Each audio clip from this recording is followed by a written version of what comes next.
Gato Play com mais um vídeo. Hoje eu vou ensinar vocês como baixar vídeo do YouTube.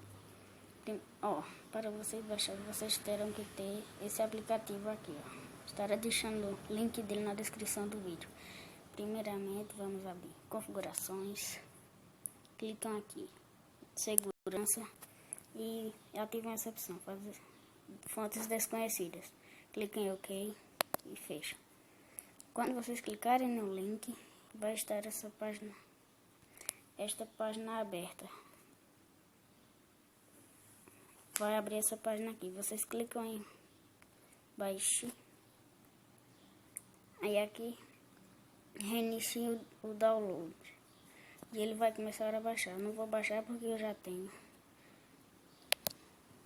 Após assistir no baixador, vocês clicam aqui em SnapTube. Aí quando abrir, vocês clicam aqui em YouTube. Apareceu isso aqui. Aí tá entrando. Vocês vão aqui, dá play, clicam aí em vídeo.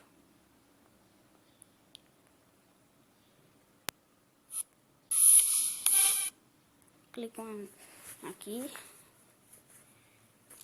Está carregando aqui.